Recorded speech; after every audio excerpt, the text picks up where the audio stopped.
50 വയസ്സ് കഴിഞ്ഞ സ്ത്രീകൾ അവരുടെ ആരോഗ്യത്തിൽ പ്രത്യേകമായിട്ട് എന്തെങ്കിലും സംരക്ഷിക്കേണ്ടതുണ്ടോ? സ്ത്രീകൾ അങ്ങനെയാണ്, നമ്മുടെ അമ്മമാർ അങ്ങനെയാണ്. പലപ്പോഴും ഭർത്താവിൻ്റെ കാര്യത്തിൽ, അല്ലെങ്കിൽ മക്കളുടെ കാര്യത്തിൽ, അല്ലെങ്കിൽ മരുമക്കളുടെ കാര്യത്തിൽ ഒക്കെ ഇങ്ങനെ വ്യാപൃതരായിട്ട് ഇങ്ങനെ നടക്കും.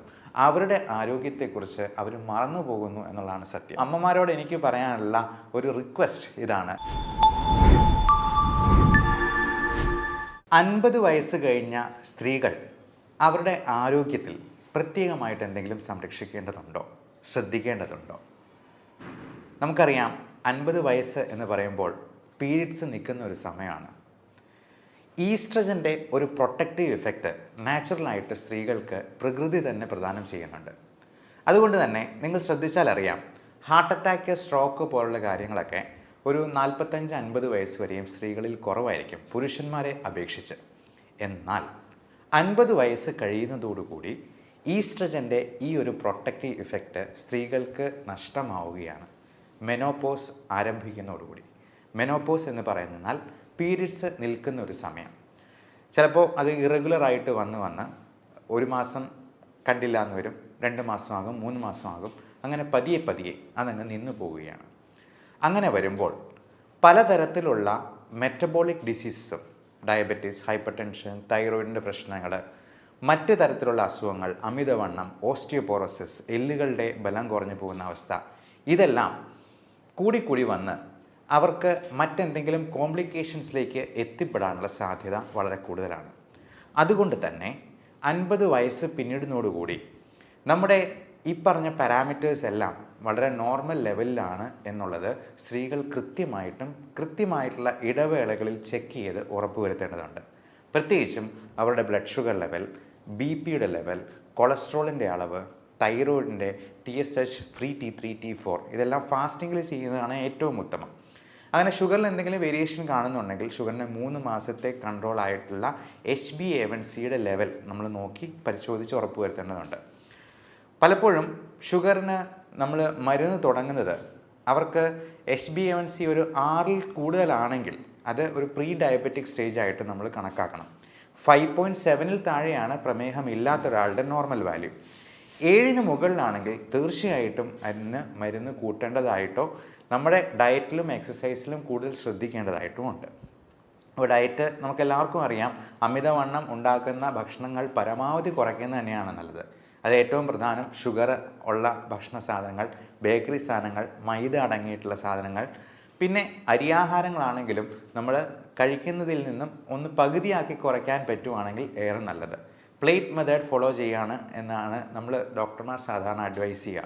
1/4 carbohydrate, 1/4 protein, 1/4 green leafy vegetables, 1/4 fruits. അപ്പോൾ ഇങ്ങനെയുള്ള പ്ലേറ്റ് മെത്തേഡിലോട്ട് മാറുക. കൃത്യമായി അരമണിക്കൂറെങ്കിലും ഒരു ദിവസം എക്സസൈസിന് വേണ്ടി കൊടുക്കാനായിട്ട് ശ്രമിക്കുക. എക്സസൈസ് നമുക്ക് പ്രായമായവർക്ക് ചെയ്യാൻ പറ്റുന്ന രീതിയിലുള്ള ലളിതമായ വ്യായാമങ്ങളുണ്ട്. അപ്പോൾ അങ്ങനെയുള്ള വ്യായാമങ്ങൾ നമ്മൾ നമ്മുടെ ചാനലിൽ തന്നെ അപ്ലോഡ് ചെയ്തിട്ടുണ്ട്. ഞങ്ങളുടെ കൂടെ തന്നെ എക്സസൈസ് ചെയ്യാവുന്ന രീതിയിൽ നമ്മൾ ലൈവായിട്ടുള്ള വീഡിയോസും അപ്ലോഡ് ചെയ്യുന്നുണ്ട്. അപ്പോൾ ഞങ്ങളുടെ കൂടെ തന്നെ പാർട്ടിസിപ്പേറ്റ് ചെയ്ത് ഈ എക്സസൈസിലും പാർട്ടിസിപ്പേറ്റ് ചെയ്തുകൊണ്ട് നമ്മുടെ ഫാമിലിയിൽ ഒരു അംഗമായിരിക്കാൻ ഞങ്ങളെ കൂടി അനുവദിക്കുക എന്നുള്ളതാണ് പറയാനുള്ളത്. അതോടൊപ്പം 50 വയസ്സ് പിന്നിടുമ്പോഴേക്കും നമുക്ക് ക്യാൻസർ എന്ന് പറയുന്ന ഒരു മഹാമാരി നമ്മളെ ഒന്ന് കീഴ്പ്പെടുത്താൻ അല്ലെങ്കിൽ ഒന്ന് ഞൊണ്ടി നോക്കാനുള്ള സാധ്യതയുണ്ട്. പ്രത്യേകിച്ചും സ്ത്രീകൾക്ക് ഇപ്പോൾ അണ്ഡാശയ സംബന്ധമായിട്ടുള്ള ക്യാൻസറുകളോ അസുഖങ്ങളോ വരാം. യൂട്രസ് സംബന്ധമായിട്ടുള്ള മിക്കവാറും ഹിസ്റ്റക്ടമിയൊക്കെ കഴിഞ്ഞിട്ടുള്ള പേഷ്യൻസ് ഉണ്ടാകും, യൂട്രസ് റിമൂവ് ചെയ്യാതെ. ഇപ്പോൾ പലപ്പോഴും ഇങ്ങനെയുള്ള പ്രശ്നങ്ങളൊക്കെ സ്ത്രീകൾ ആരോടും പറയാതെ ഒളിച്ചു വെച്ചിങ്ങനെ മുമ്പോട്ട് പോകും.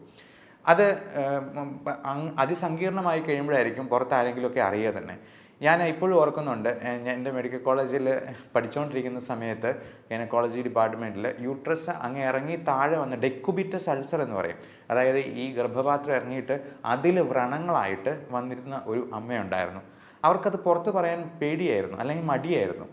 അതുപോലെ പൈൽസിൻ്റെ അസുഖങ്ങളും അങ്ങനെ ഉദരസംബന്ധമായിട്ടുള്ള രോഗങ്ങളുമൊക്കെ അവർ മറച്ചു പിടിച്ചുകൊണ്ട് നടക്കും. അങ്ങനെ ഒരു കാരണവശാലും ചെയ്യാൻ പാടില്ല. നമുക്ക് പ്രായമായിട്ടുള്ള സ്ത്രീകൾ, അമ്മമാർ വീട്ടിലുണ്ടെന്നുണ്ടെങ്കിൽ അവരോട് ഇടയ്ക്കൊക്കെ ഇങ്ങനെയുള്ള കാര്യങ്ങളുണ്ടോ എന്നുള്ളത് ചോദിക്കാം. അതുപോലെ തന്നെ ബ്രസ്റ്റിൻ്റെ എന്തെങ്കിലും നൊഡ്യൂൾസോ ലംസോ ഒക്കെ ആയിട്ടുണ്ടെന്നുണ്ടെങ്കിൽ ഒട്ടും മടിക്കാതെ തന്നെ നിങ്ങളുടെ ഭർത്താവിനോടോ മക്കളോടോ ആരോടെങ്കിലും ഈ കാര്യങ്ങളൊന്ന് തുറന്ന് പറയാനായിട്ട് ശ്രദ്ധിക്കുക.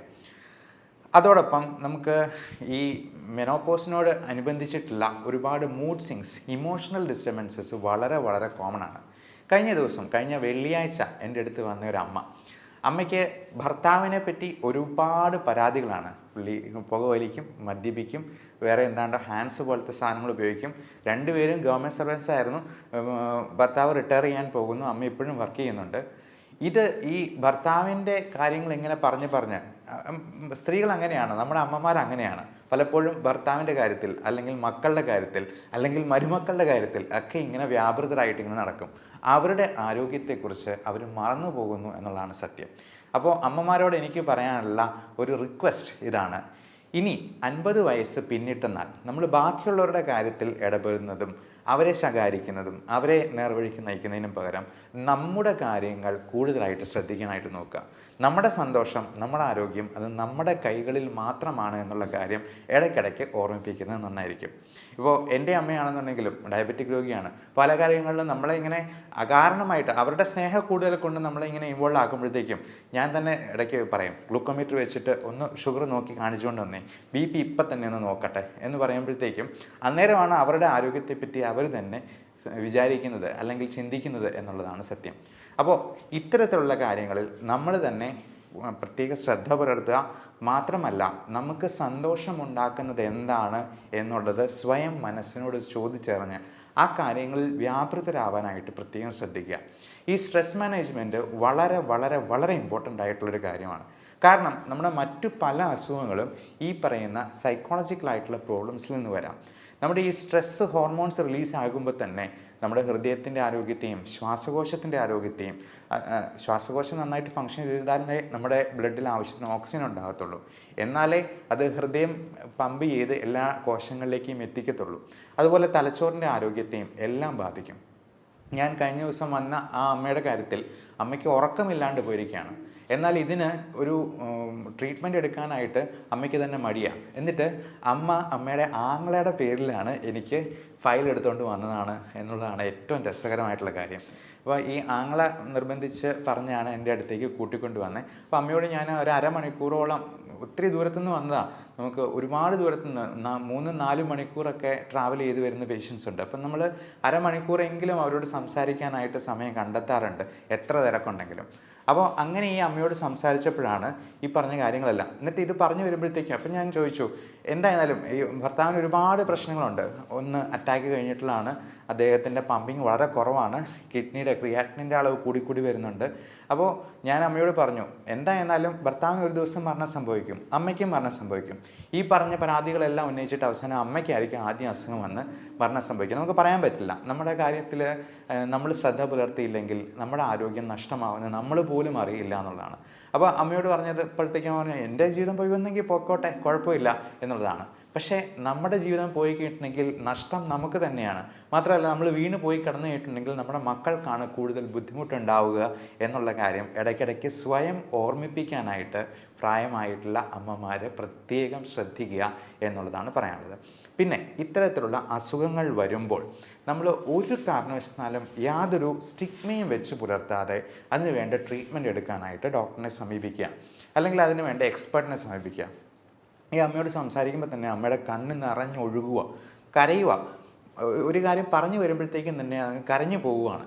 അപ്പം അത് ഭയങ്കര ഒരു ഡിപ്രഷൻ, ആങ്സൈറ്റി ഡിസോർഡറിലോട്ട് അത് മാറിയ ഒരവസ്ഥയായിരുന്നു നമ്മൾ കണ്ടത്. അതിനൊക്കെ നമ്മൾ ചെറിയൊരു മരുന്ന് കൊടുക്കുമ്പോഴത്തേക്കും തന്നെ അതിനകത്ത് ഒത്തിരി വ്യത്യാസം വരും. കാരണം ഈ ഉറക്കമില്ലാണ്ട് പോകുന്ന അവസ്ഥ തന്നെ എത്ര ഭീകരമായിരിക്കും. ചിലർക്ക് ഉറക്കം കൂടുതലായിരിക്കും, നേരെ തിരിച്ചായിരിക്കും. അപ്പോൾ നമ്മുടെ ഹാപ്പി ഹോർമോൺസ് ആയിട്ടുള്ള എൻഡോർഫിൻസ്, സൈറ്റോകിൻസ്, ഓക്സിറ്റോസിൻ, സെറോട്ടോണിൻ, ഡോപ്പമൈൻ തുടങ്ങി ഈ 5 ഹോർമോണിൻ്റെ ലെവലിൽ ഒരുപാട് വ്യത്യാസങ്ങൾ വരുന്നുണ്ട്. ബയോകെമിക്കൽ വേരിയേഷൻസ് നമ്മളതിനെ മെഡിക്കൽ സയൻസിൽ പറയാറുണ്ട്. അപ്പോൾ ഈ വേരിയേഷൻസ് കറക്റ്റ് ചെയ്യാനായിട്ട് നമുക്കതിന് വേണ്ട കാര്യങ്ങളൊക്കെ ചെയ്യണം, അല്ലെങ്കിൽ അതൊരിക്കലും കറക്റ്റ് ചെയ്യാം. ഇപ്പോൾ സോഡിയോ പൊട്ടാസിയോ കുറഞ്ഞു കഴിയുമ്പോഴത്തേക്കും നമ്മൾ ആ സോഡിയം കൊടുക്കുക എന്നുള്ളതാണ് ഏറ്റവും അത്യാവശ്യമായിട്ട് ചെയ്യേണ്ടത്. അല്ല പൊട്ടാസ്യം കൂടിപ്പോയെന്നാൽ ആ പൊട്ടാസ്യത്തെ കുറയ്ക്കാനുള്ള കാര്യങ്ങളാണ് നമ്മൾ കൊടുക്കുക. അപ്പം പൊട്ടാസ്യം കുറയ്ക്കാനായിട്ട് ഒരുപാട് മാർഗ്ഗങ്ങളുണ്ട്. അസ്താലിൻ നെബുലൈസേഷൻ പോലും നമ്മൾ കൊടുക്കാറുണ്ട്. ഇൻസുലിൻ ഇൻഡെക്സ്ട്രോസ്, അത് ഈ ഹൈപ്പർ കലീമിയ പ്രോട്ടോക്കോൾ എന്ന് പറഞ്ഞാൽ ഞങ്ങൾക്ക് ക്രിട്ടിക്കൽ കെയറിൽ പ്രത്യേകമായിട്ടൊരു പ്രോട്ടോക്കോൾ തന്നെയുണ്ട്. അപ്പോൾ പൊട്ടാസ്യം ഒരു 5-6 ഒക്കെ ആയിട്ട് 6ന് മുകളിലായി കഴിയുമ്പോഴത്തേക്കും പേഷ്യൻറ്റിന് ഒരുപാട് പ്രശ്നങ്ങൾ വരും. അപ്പോൾ ഇങ്ങനെയുള്ള വേരിയേഷൻസ് കറക്റ്റ് ചെയ്താൽ മാത്രമേ ഈ അസുഖങ്ങൾ പരിഹരിക്കപ്പെടത്തുള്ളൂ. അതിന് ഒരു മതപുരോഹിതൻ്റെ അടുത്ത് പോയി ഉപദേശിപ്പിച്ചെന്നാലൊന്നും നേരെ ആകില്ല എന്നുള്ള കാര്യം പ്രത്യേകം. ഉപദേശം നടന്നോട്ടെ, കുഴപ്പമില്ല. നമ്മുടെ പ്രാർത്ഥന എന്ന് പറയുന്നത് നമുക്ക് കൺസ്ട്രക്റ്റീവായിട്ട് ഉപയോഗപ്പെടണം. പലപ്പോഴും ഈ സ്ത്രീകളായിരിക്കും കൂടുതലും ഈ മത പുരോഹിതരുടെ അടുത്തോ അല്ലെങ്കിൽ പള്ളികളിലോ അമ്പലങ്ങളിലോ ഒക്കെ ഇങ്ങനെ കയറി ഇറങ്ങുന്നത്. അതിന് കാരണം അവരൊരു കാരണമുണ്ടാക്കി പുറത്തിയാടുകയാണെന്നാണ് നമുക്ക് തോന്നിയിട്ടുള്ളത്. അപ്പോൾ അങ്ങനെ വരുമ്പോഴത്തേക്കും ഇതുപോലത്തെ പല ചൂഷണങ്ങൾക്ക് പോലും ഇവർ വിധേയരാവാനുള്ള സാധ്യത കൂടുതലാണ്. പകരം ഇതിന് എക്സ്പേർട്ടായിട്ടുള്ളൊരു ഹെൽപ്പ് സ്വീകരിക്കുകയും ആവശ്യമെങ്കിൽ അതിന് ട്രീറ്റ്മെൻറ്റ് എടുക്കുകയും ചെയ്യുക എന്നുള്ളതാണ്. നമ്മുടെ ഈ സോഷ്യൽ സ്റ്റിഗ്മ നമ്മുടെ നാട്ടിൽ മാത്രമേ ഇത്രയധികം ഉള്ളൂ. അതിനെ ഈ നമ്മൾ ചരട് ജപിച്ച് കെട്ടിയത് കൊണ്ടോ ഒന്നും ഒരു കാര്യവുമില്ല എന്നുള്ളതാണ്. നമുക്ക് ഇപ്പോൾ പ്രാർത്ഥനയാണെങ്കിലും നമ്മൾ എക്സസൈസ് ചെയ്യുന്നത് ദൈവത്തെ പ്രതി ചെയ്യുന്നാൽ, നമ്മൾ നല്ല ഒരു നോമ്പ് നോൽക്കുന്നത് അല്ലെങ്കിൽ നമ്മളൊരു ഫാസ്റ്റിംഗ് എടുക്കുന്നത് ദൈവത്തെ പ്രതി ചെയ്യുന്നാൽ അത് നമ്മുടെ ആരോഗ്യത്തിന് ഗുണകരമാണ്. ആ രീതിയിൽ നമ്മുടെ മതത്തെയും വിശ്വാസത്തെയും മോഡിഫൈ ചെയ്യാനായിട്ടും പ്രത്യേകം ശ്രദ്ധിക്കുക.